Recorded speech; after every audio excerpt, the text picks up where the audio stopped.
This is an article I'm reading, and it's called 3 True Ghost Stories for Your Next Backyard Campfire. We shall see. Alright. Okay, this is called The Ghost of Oxford Milford Road. And these are true stories, apparently. So they say. So when Brad Culp was a student at Miami University in Oxford, Ohio, there was a rumor that the town was one of the most haunted places in America. When Culp started an on-campus magazine, he couldn't wait to write about several of the area's most famous phantoms. Not long after his story published, though, he kept finding himself thinking about one ghost in particular, the ghost of Oxford Milford Road. As the story goes, many decades ago, probably sometime in the 1940s, there was a young man courting a young woman in a rural part of town. Because the woman's parents didn't approve of the match, each night he visited under the cover of darkness. After her parents went to bed, the young woman would sneak out of her farmhouse and flash the lights of her parents' car 3 times. Then her young suitor would ride his motorcycle down the road. One night he took the turn right before her house, a little too sharp, says Culp. The motorcycle went one way, he went the other. His injuries were so severe that he did not survive. Rumor has it, however, that his love-struck ghost still haunts the stretch of Milford Road. Curious, Culp, his girlfriend, and a friend decided to head out there one night to see if they could verify the tale. His girlfriend was worried she'd be completely freaked out. She believes more in that stuff than I do, Culp says. But he was mostly concerned about his suspicions. That none of this was actually true would be confirmed. On this particular night, as Culp passed the abandoned farm, an idea came to him, and he pitched it to his girlfriend. How could she not say yes? Though reluctant, she relented, and Culp turned a short way into the farmhouse driveway. He killed the engine and flashed the lights 3 times. No joke, there was a single headlight that appeared 3/4 of a mile down the road, Culp says. You saw it start to come, going pretty slow. It kept coming and coming. My wife was freaking out. It was coming closer and closer. As a collision seemed imminent, Culp turned on his car lights. He expected to see a kid on a bike, bailing out from his prank now that he'd been caught. But there's nothing there. The light is just gone, he says. They got out of the car. They walked around, trying to figure out what it was they could have seen. To this day, we still talk about it. I saw something I cannot explain, he says. If you get him and his wife around a campfire, they'll swear up and down that story's true. And if you're ever in Oxford, Ohio, consider parking for just a few minutes on Oxford Milford Road at night to test your own nerve. That one's kind of sad, you know? Wow, it's night and people are still loud outside. But this story was kind of sad. He doesn't sound like a scary ghost. But I would, definitely be freaked out. I know sometimes, hearing it doesn't sound super spooky, but, being there, out on the road at night and seeing the lights, I'd be pretty freaked out. Every time I read, I just have the urge to, look behind me. I'm like, does anyone else do that in their car when they're driving home at night? They're, freaked out. I'm like, I don't know. Okay, the second story is, was it people or was it aliens? And this storyteller is Doug Averill, a retired owner and manager of the Flathead Lake Lodge. Doug Averill grew stories on his parents' sprawling dude ranch, the Flathead Lake Lodge in rural Montana. As a teen, the Averill boys ran wild. We rode around as a little gang of cowboys, he remembers. They'd saddle up and head off to check cattle on the 3 giant tracts of land the family managed, which formed a triangle around some of the state's most remote rangelands. One summer in the 1960s, the brothers came across a ghastly sight. There, on the ground, were 3 dead cows neatly arranged in a circle. No obvious wounds were visible, but their reproductive organs had been removed. But there was never any blood. It was almost surgical removal, Averill remembers. During this decade, America was obsessed with aliens, and write-ups in the local newspapers posited that perhaps this was the work of extraterrestrials. People mused that aliens had taken the reproductive organs for testing. But one day, Averill and his friends came across a lance on their path. Attached to it was a cryptic note with a threatening message. That's when we thought, it's gotta be people doing this. Then things got really strange. Over the next few days, a series of odd events unfolded. First, the brothers stopped in at a local bar to grab a hamburger, leaving their horses in the back of a stock truck.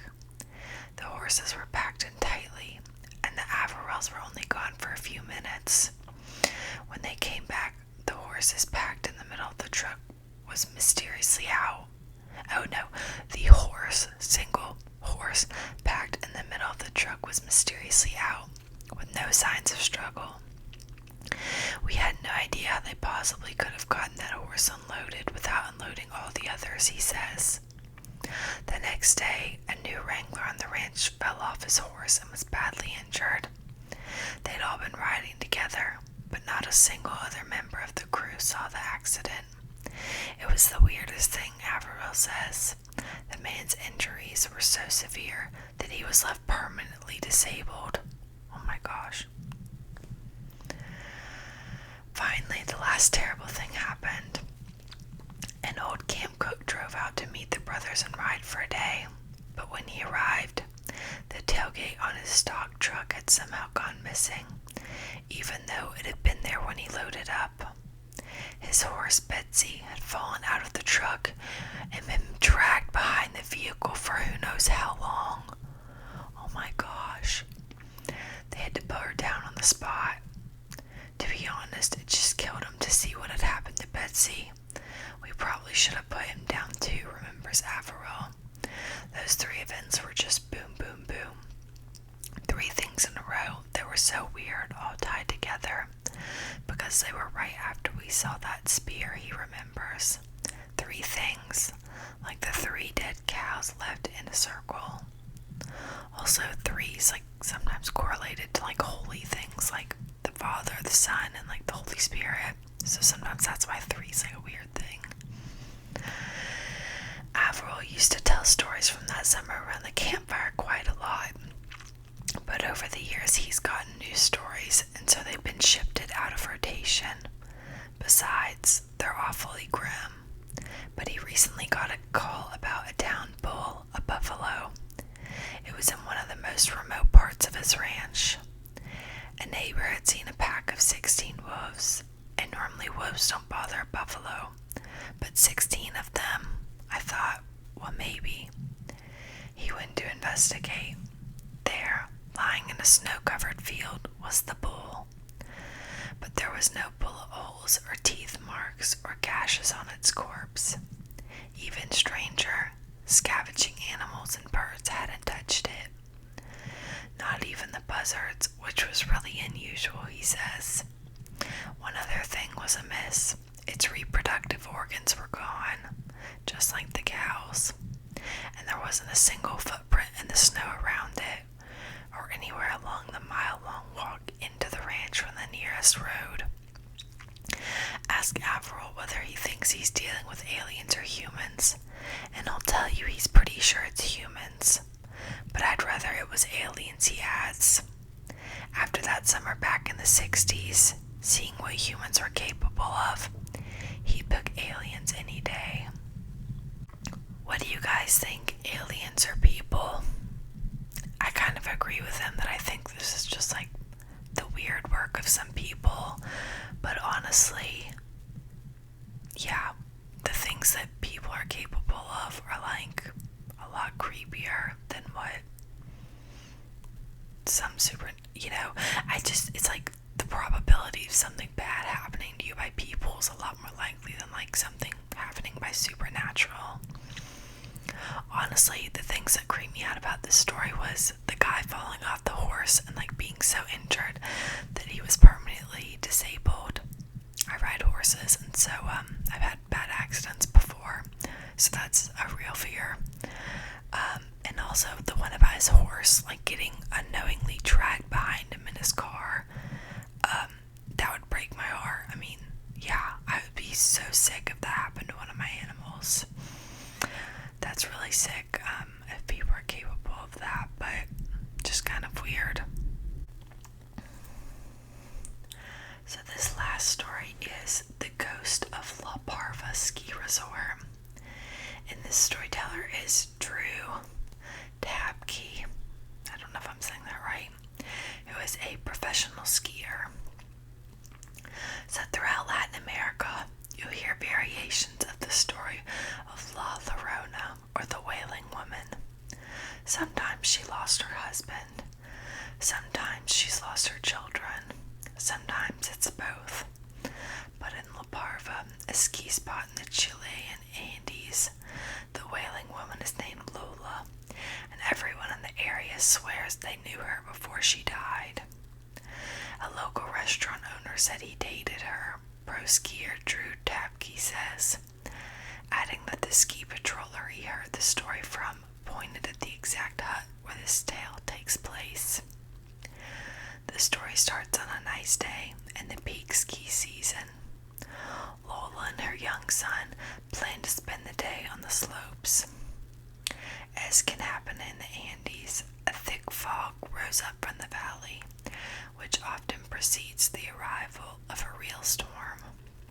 The clouds enveloped the two as they were making their way down from the top of the mountain, and they lost contact with one another, Tabke says. Desperate to find her son, Lola began screaming his name as she ran through the thick fog. Unable to see clearly, though, she stumbled down a steep slope and began sliding toward a rocky couloir. Don't know what that word is. By chance, a local lift operator was returning to his cabin, came across her body. He was afraid she was dead, but on closer inspection, he found she was still alive, but just barely. Her body was covered in lacerations from sharp rocks, and the only word she said, in the faintest whisper, was her son's name. The lift operator worked to carefully pull her body to his cabin, which was just up the hill. He bandaged her cuts as best he could, and then ran to fetch the doctor. Together, the doctor and lift operator made their way back to his hut, the fog hanging thickly in the air. When they arrived, though, the bed was empty. Just the bloody sheets remained. Neither the woman nor her son was ever found, Tabke says, but locals report hearing her wailing for her child whenever they're near that lift operator's cabin. And here's the thing, Tabke does not believe in ghosts. Something, however, changes when he arrives in Chile each winter. Maybe it's the fact that from La Parva you can see up to, oh god, I'm gonna butcher this, Serra El Pomo, an Incan child sacrifice site. Maybe it's just because Tabke has simply read so many magical realism books by authors like Juan Rulfo and Gabriel Garcia Marquez. But sitting alone in his cabin in the Andes, with the wind whipping and the candles flickering, he swears that every now and then He just can't tell if what he's hearing is the woman or the wind. Well, that's kind of crazy that they mentioned the Incan child sacrifice site, because I was literally thinking, when they said they couldn't find her body when they came back, I was wondering maybe if she got up and went to search for her son. But then I was thinking, with the snow and the cold temperatures, like, wow, I wonder if, years later they would ever find their bodies, because, the cold temperature preserves bodies so well. And then I was thinking about, how in Spanish class as a kid, they would always tell us about these Incan child sacrifice sites.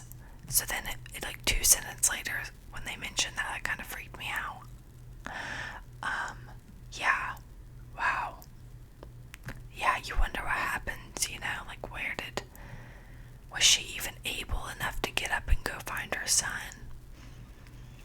That's so creepy.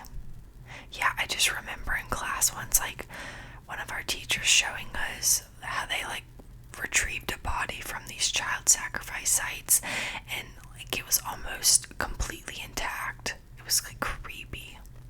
Can you imagine getting sacrificed? It's not the way to go, I don't